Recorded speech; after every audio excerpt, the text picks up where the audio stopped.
Hello everyone, welcome back to Biology Online course video. In this video, we are going to talk about polysaccharide. In the previously, we have learned about monosaccharide and also disaccharide. Of course, those two videos are related with this. So let's take a look at the first picture here. Wow, how many molecules of glucose are shown here? There are three molecules which are visible, but actually if you see at this there is a unfinished line, so it means there are so many glucose at the next on the left and also on the right, so it will continue until several molecules of glucose are found. So this is why these molecules are called a polysaccharide. Poly means many and saccharide means sugars. These molecules are formed by so many sugars. Of course, more than two. Yeah, maybe 100 or 1,000 molecules of sugar. Okay, so let's review a bit about our knowledge related with how these glucose are formed. Okay, do you still remember what is the name of process uh, in the making of disaccharide? Yes, a condensation reaction.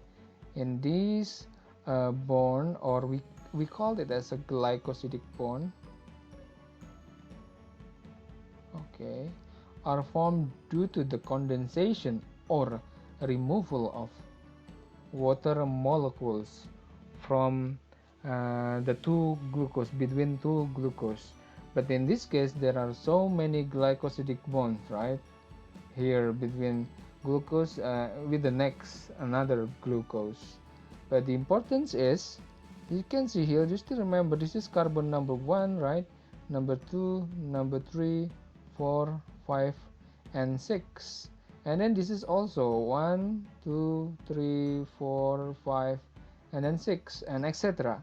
So as you can see here, the bonds still form the one carbon and the fourth carbon. So we name this bond as a 1.4 glycosidic bonds, or sometimes we just call it as a 1.4 link, something like that. So these molecules are example of polysaccharide, or I just want to say to you, this one actually a starch. Okay, so actually we have several examples of polysaccharide. The first one, starch, that consists of amylose. Okay, this one amylose, the molecules here that you see is amylose structure, and the next one is aminopectin. The amylose, the branch amylose. Okay, branch starch. Okay, and then the second one, actually starch are found in plants, right? Found in plants, especially plants that store their energy, because starch have a function to store the energy found in plants. And then the next one is glycogen. Now the structure of glycogen is similar with aminopectin, so this one actually similar, the structure. We are going to take a look at the picture of it. Okay, and glycogen are found in animals body. Storage form of glucose in animals, including us. Why these polysaccharides are have a function to store glucose in the body of organisms? Because these molecules are more stable than the monosaccharide and disaccharide. It's also more inert. It is not it is unreactive, so it can be kept all along in the body of organisms without become reacted with other molecules. Okay, so and the last one that we are going to learn is cellulose. Okay, this one cell wall structure. Okay, so we are going to focus on the amylose and amylopectin first before talking about glycogen and cellulose. So now we are going to talk about amylose and amylopectin. So the amylopectin actually the branch form of amylose, as we have learned that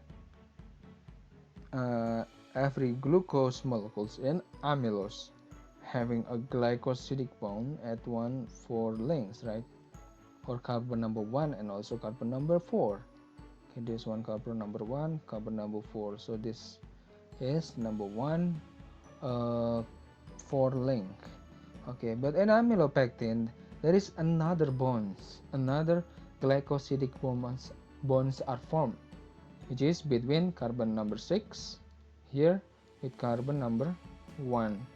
So in this case, in this condition, so the bond here that made between carbon number 1 and carbon number 6 of the glucose, we called it as a 1.6 length. Okay, so quite easy. So amylose have only 1,4 length and amylopectin have 1,4 length. Here, right, 1,4 length and 1,6 length as the branches.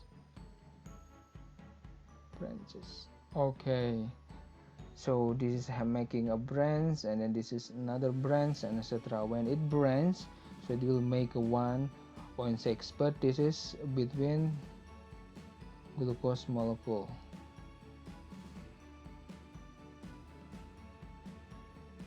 Okay, I forgot to mention that this glucose actually an alpha glucose, because we are going to compare it with another types of glucose. Glycogen and amylopectin structures actually the same, but they have differences in the number of branches. Glycogen is more highly branched than amylopectin. Okay, I will compare it in the end of the video, of course. But now we are going to talk about the cellulose. The cellulose here, as you can see, it is formed by different types of glucose. Previously, we have learned that the normal glucose, yes, that we have made like this, right? So this is actually a alpha glucose, but in this cellulose is not having an alpha glucose. Instead, it have a beta glucose. Oh, sorry, beta glucose. Okay, this is the difference between them. Yes, this one, a beta glucose. Can you see the difference? Yes, between this one, this hydroxyl group, and with another hydroxyl group. In this hydroxyl group, it towards the lower part of the molecules, but in beta glucose towards the upper part of glucose molecule. So as you can see here, but still the configuration is the same. The beta glucose having carbon number 1, 2, 3, 4, 5, and also 6. But the difference is when these carbons, this beta glucose form a glycosidic bonds between them. So like this is beta 1, beta 2, beta 3, beta 4, and beta 5. Okay, they're having differences in configuration of the bonds. Towards is pointing upwards, right? So it will be like this. And also when making a combination, making a bond, the one of the beta glucose next to another, it must be rotated like this. so the bonds will be formed, right? So like this. So that's why is the bonds are differently arranged. So like this, sometimes pointing upwards, sometimes pointing downwards, and etc. Okay, because there is a rotation at the second uh, beta glucose. So let me show you this one. So this is uh, arranged normally, okay, and this one is rotated, okay, 180 degree, and this one is a rotated, okay, the rotated version of this one, right?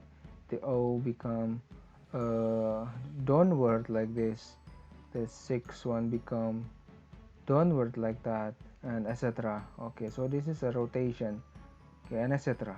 Okay, it will continue to create very long chain.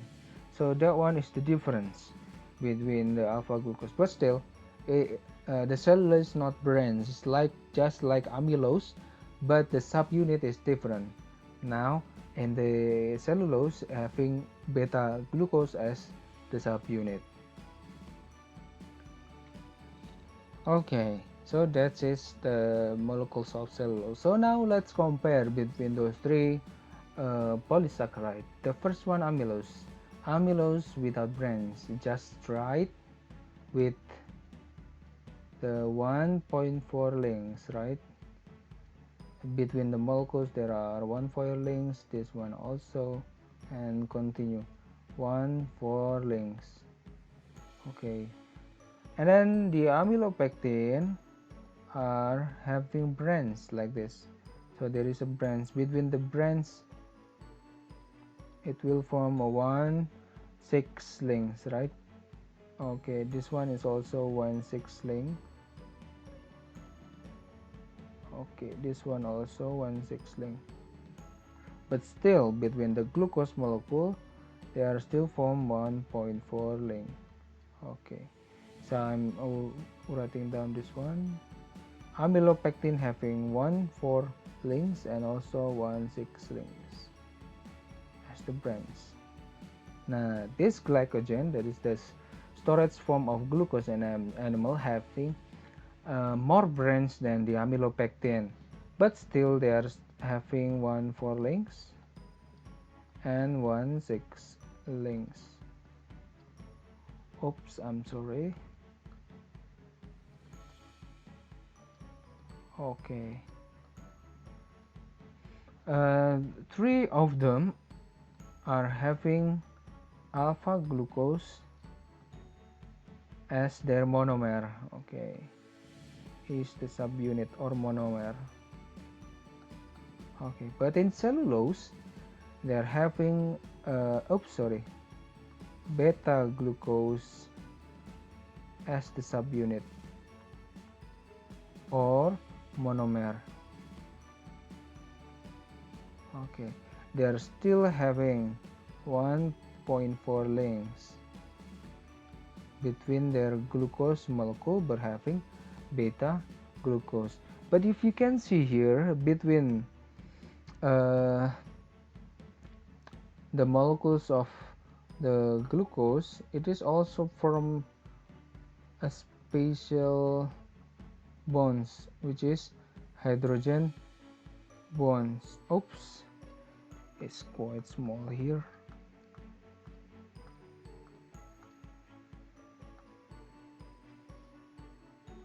I'm going to draw here. There are hydrogen bond, so that's why it provides the firmity and also the strength for the cell wall of and plants, of course. So that's all for this polysaccharide. If you have any questions or any suggestion, then you can contact me personally. Thank you very much. See you in the next video. Bye bye.